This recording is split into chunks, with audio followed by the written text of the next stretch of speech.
I've watched political debates and media interviews for years, but I honestly can't remember many moments quite like this. Because what you're about to see is not just somebody losing an argument. This is somebody completely losing control of an interview in real time. Ben Shapiro walked into this conversation with the same confidence and fast-talking style that made him famous online. But the moment this British journalist started pushing back calmly and directly, the entire interview started falling apart.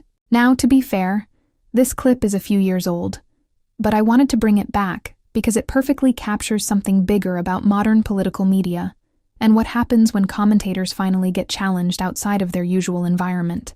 Before we dive into the full story, comment where you're watching from, and don't forget to like and subscribe so you don't miss the next one. All right, let's get into it. Ben Shapiro, you're followed by millions of people online and on social media. You're one of the biggest names in American conservatism. What is it you think you're tapping into? Well, I think that there are a couple of things. One, there is actually a hunger for different ideas. The monolithic nature of the United States media is pretty evident in terms of its politics. People tend to agree on essentially the liberal point of view and increasingly a radical leftist point of view in the media. And obviously, I speak in response to that. At the same time, I try to provide an honest take on the issues of the day, and that means that I am not beholden to the Republican Party, for example.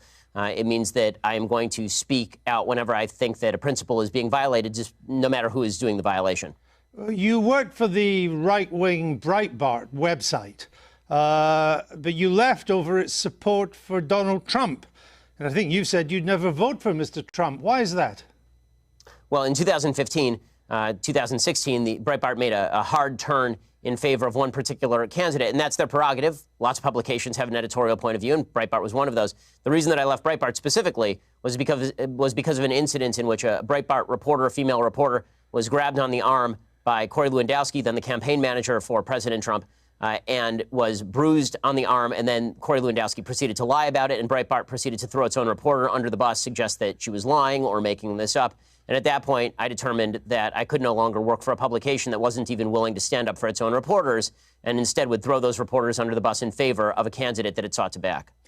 Haven't you lost your battle for the Republican Party, though? Isn't the Republican Party now the party of Trump? No, I mean, I think that the Republican Party is always the party of whomever is the president, technically speaking. But in terms of who are the sort of the thought leaders inside the conservative movement, who are the people who are driving a lot of the discussion inside the conservative movement, I don't think that's correct at all. I think that most Republicans see President Trump as a vehicle for their policy preferences, but that doesn't necessarily mean that they agree with all of his personal foibles or the way that he behaves or the things that he says. And I think a lot of Republicans respond in anger to the media attacking President Trump, mainly out of a reactionary and half-appropriate upset that the media seem to have a double standard when it comes to covering certain politicians. I'm interested that you think there's a thought movement inside the Republican Party. I mean, haven't the conservatives run out of ideas in America? All the new policies, the Medicare for all, $15 minimum wage, the Green New Deal, they're all coming from the left, and they're popular. Well, frankly, I'm confused by the idea that any of those are particularly new ideas. I mean, most of those ideas have been around since Franklin Delano Roosevelt at the very earliest, or at the very latest, rather. Some of them go all the way back to Woodrow Wilson. But the idea that new ideas are absent in the Republican Party is obviously untrue. We have a very strong debate that goes on inside sort of the conservative halls of intelligentsia about what is the appropriate action to take with regard to the medical system. Should global warming be considered a real threat, or should global warming be considered something that technology will solve? And if so, what are the best aspects of solving that? Now, there's a rich intellectual debate on the right about nationalism versus patriotism, for example, or populism versus free marketeerism. That debate is happening on the right to sort of suggest that the right in America is bereft of ideas, but the left is full of ideas. Number one, not all ideas are good ideas. I mean, AOC is pretty good evidence of that. I'm a big fan of some old ideas myself that I think are pretty good. But beyond that, I think that it is intellectual sneering of the highest order to suggest that only the left has new and decent ideas. Some of the ideas that are popular in your side of politics would seem to take us back to the Dark Ages. Georgia, new abortion laws, which you are much in favor of, that a woman who miscarries could get 30 years A Georgian woman who travels to another state for an abortion procedure could get 10 years. These are extreme hard policies. Well, okay, a couple of things. One, I'm not sure. I mean, frankly, I don't know whether are you an objective journalist or are you an opinion journalist? I'm a journalist that asks questions. Okay, so you're a supposedly objective journalist calling policies with which you disagree barbaric and suggesting only one side of the political aisle has ideas. So I just want to point out that I wish you would at least be honest in your own biases. Mr. Shapiro, so are you a member of in America is now so polarized that on one program you only have the left and another one you just have the right. My job is to question those who have strong views and put an alternative to them. If you were an anti-abortion person, I would be putting pro-abortion questions to you. But you are really would you call the pro-choice position? So why don't you just answer my question, sir? I'm happy to answer your question. Please answer this one. Would you suggest that a late-term abortion is brutal? I'm not taking a view on this issue. I'm asking you the questions. Sir, you just suggested that the pro-life position is inherently brutal and terrible, so I'm asking you, as an objective journalist, would you ask the same question to a pro-choice advocate by calling their position brutal and horrible? What I'm asking you is that why is it that a bill banning abortions after a woman has been pregnant for 6 weeks is not a return to the Dark Ages? What's your answer? My answer is something called science. Human life exists at conception. It ought to be protected. Now, back to my question to you. You purport to be an objective journalist. BBC purports to be an objective down-the-middle network. It obviously is not. It never has been. And you, as a journalist, are proceeding to call one side of the political aisle ignorant, barbaric, and sending us back to the Dark Ages. Why don't you just say that you're on the left? Is this so hard for you? Why can't you just be honest? Seriously, it's a serious question. Mr. Shapiro, if you only knew how ridiculous that statement is, you wouldn't have said it. So let's move on. Would you vote for Mr. Trump? I think it's pretty evident from your own questions exactly what you are, sir. Would you vote for Mr. Trump in 2020? I'd certainly consider voting for Mr. Trump in 2020, just like I'd consider voting for anybody else in 2020. But didn't you once say that you'd never vote for him? I said that I wouldn't vote for him in 2016. And then I wrote a column for National Review explaining the conditions under which I might change my mind. You're a culture war warrior. Isn't he largely on your side? You wrote once it was unlikely he'd appoint conservative judges to the Supreme Court. He has. Right. So you were wrong. I like many of President Trump's policies, even if I still have serious reservations about his personality and character. Do you think there's a Democrat that could beat him in 2020? Sure, I think there are several Democrats who could beat him in 2020. Who would have the best chance? I think that Joe Biden is likeliest to beat him, considering that he has significant appeal in a lot of the Rust Belt, in places like Pennsylvania, Michigan, Wisconsin, the places that President Trump needs to win to retain the presidency. And Joe Biden also has a long history in politics, which means that the American people already have sort of a preconceived vision of him. President Trump, as a campaigner, is very good at dragging unknowns through the mud or at exposing details about people that are previously sort of covered up. But when it comes to Joe Biden, he's been well exposed for a very long time. Most people know him, and he's not nearly as unpopular even going in as Hillary Clinton was in 2016. So if it was a close race between Mr. Biden and Mr. Trump, you would, from what you say, I think, probably go for Mr. Trump. Yes, I would vote for Mr. Trump if it were a race between Biden and Trump, because I think that the damage that President Trump has done to the country on a character and rhetorical level has already been done and cannot be undone. I don't see it as getting worse day by day. That is the new status quo, unfortunately. Now the question becomes which policies I would most like to see enacted, and Trump's policy preferences are closer to my own than Joe Biden's are. Now, you're a star of new media, of conservative new media. You and others on the left and the right, you position yourselves as supposed tellers of hard truths. But haven't you all just really coarsened public discourse in America and exacerbated its divisions? You know, it's kind of odd to be hearing about me coarsening public discourse when you call policies you disagree with brutal and bringing us back to the Dark Ages, sir. The point, I don't want to return to it, but the point was to put a position for you to reply to it. And I thought we covered that. I put think some of the points too, because on your videos, characterization of issues is part of the problem in the coarsening of public debate. Well, maybe it's also part of your problem too, because we have from your YouTube videos, Ben Shapiro destroys the abortion argument. Ben Shapiro destroys transgenderism and abortion. Is that not a kind of coarse public discourse? Well, are those videos labeled by me? I have no idea. But why are you picking out? Why are you? I have a question. Why are you picking out random YouTube videos put up by people who are not me? Are you and then attributing the titles to me? Are you unhappy with the way they've been described? I think that people can describe me however they please. It's a free country, and I'm all in favor of a public debate. If you watch the actual clips, they are generally civil conversations between me and somebody who disagrees with me. You say in your new book, you suggest that America's largest struggle at the moment is, quote, the struggle for our national soul. We are so angry at each other right now. And I think that's true. I've just returned from the United States. But aren't you part of the problem with the way you go about your discourse, not the solution?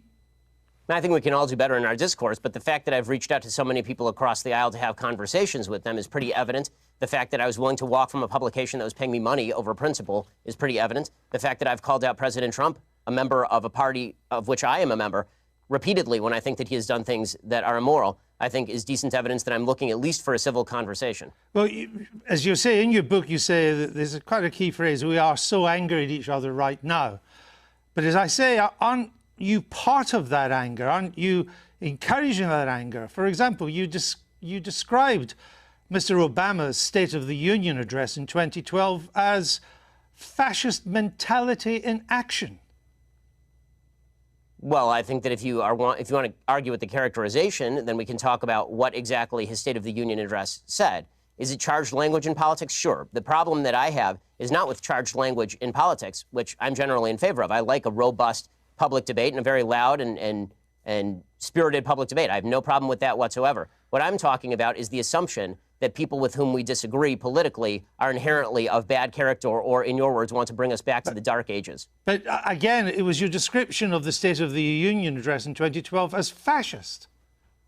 The wording of President Trump's 2012 address was bad and wrong. That's all. There are plenty of things that are bad and wrong, but it doesn't make them fascist. Well, I suppose that's true. But if you would like to, again, if you'd like to read me the column out loud, I suppose I can critique it for you. Oh, well, again, with Mr. Obama, you said, and you're Jewish yourself. I only mention that because to put this in context. The Jews who vote for Obama are, by and large, Jews in name only. Ginos, you call them. My statement was based on the fact that Jews in the United States, as an ethnic group, are largely irreligious, which is true by every single poll. Jews are the most irreligious group in the United States. As an Orthodox Jew who actually takes Judaism seriously, the point that I am making is that most Jews who are ethnically Jewish are not religiously Jewish in any context. No. The point you were making is that Jews who vote for Obama are Jews in name only. I said that, yes, that is correct, that Jews who voted for Barack Obama, a progenitor of the Iran deal, a person who was cracking down on religious liberty, a person who spent much of his career as president of the United States attempting to deprive Israel of the necessities to defend itself, that people, Jews who voted for President Obama, by and large, cared about Judaism far less than they did about other priorities. Did you say they should turn their badge in as a Jew? Yes, I believe that if you are somebody who takes Judaism seriously, that comes along with ideological commitment. I mean, I guess. Also, I hope you're having fun, by the way, going through every old tweet that I've ever sent to try and do gotcha questions. But if you'd like to have a discussion about my general philosophy or things I've done in, say, I don't know, that's 2012, so it's now 2019. If you'd like to discuss something I've done in, say, like the past 5 years, why don't we do that? How about that? Because your book is a criticism of how angry America is and how America has to do better. And I'm simply I have an entire list on my website, sir. On my list, I have an entire website of dumb, bad things that I've said. I'm simply trying to point out some of the things you've said that seem to me to help to stoke that anger. For example, you said Israelis like to build, Arabs like to bomb crap and live in open sewage. Well, as I say in an article entitled, here's a list of all the giant, bad, dumb things I've ever said. Was that dumb? Yes, that's a dumb tweet. And not only, but it is also important to mention that the next few tweets clarify that that tweet is specifically referring to the Hamas leadership, which, by the way, a BBC I've seen is relatively reticent to condemn. No, actually, it wasn't what you went on to do and say. You are correct about the slur on Arabs. It's not all Arabs that want to live in open sewage and blow things up. It's just Palestinians, you went on to say. No, it says the ones who take sides against Israel in the Israel-Palestinian conflict. Population is rotten to the core, you went on to say. Not Hamas, the Palestinian Arab population. I say that by poll numbers, they elected Hamas. They elected Hamas. They educate their children in school that Israel should be obliterated, sir. I guess if you want to read, honestly, this is a giant waste of time in the sense that the entire interview is designed for you to shout slogans or old things that I've said at me. I don't see how this forwards the debate. You talk about undermining the public discourse. It seems to me that simply going through and finding lone things that sound bad out of context and then hitting people with them is a way for you to make a quick buck on BBC off the fact that I'm popular and no one has ever heard of you. There are not many bucks to be made on the BBC, unlike American broadcasting, Mr. Shapiro. The point I'm trying to make is that your words are hardly designed to produce the consensus and understanding that the book seems to want to produce. That's my point, that you write about, Judeo-Christian culture and so on, but so much of what you've said in the past would seem to turn its back on Judeo-Christian culture. You're lecturing me on Judeo-Christian culture after you call the pro-life position barbaric? I just asked you a question. And I asked you a question. You failed to answer a single one of mine. Frankly, I find this whole thing a waste of time. If you want to read the book and critique the book, why don't you read and critique the book? If you want to critique me, you can think whatever you want of me. Why don't you just try and I don't care. I don't frankly give a damn what you think of me since I've never heard of you. And I've never heard of you until I briefed myself for this. But that's not the issue. You have a new book out. Then why the hell are you interviewing me, sir? It's an interesting book. But my point is, your book claims that society... Well, it'd be nice if you would quote it from time to time. Your book is... Well, actually, I've done so several times, and I'm about to do so again, if you would let me just finish the question. Your book claims that society is turning its back on Judeo-Christian values. Yeah, what are those values? What are the values it's turning its back on? I'm not inclined to continue an interview with a person as badly motivated as you as an interviewer. So I think we're done here. I appreciate your time, sir. All right. Thank you so much. Thank you for your time and for showing that anger is not part of American political discourse. Now, Mr. Shapiro, we'll say goodbye. All right, guys. There's honestly not much left to say after watching that. You could literally see the moment the interview stopped going the way Ben Shapiro expected it to go. The confidence disappeared, the frustration started building, and instead of staying calm and defending his arguments, the entire conversation completely unraveled. And that's why this clip still gets talked about years later. Not because somebody disagreed with him politically, but because the second he faced serious pushback outside of his usual environment, everything fell apart in real time. Now, yes, this interview is old. It's from 2019.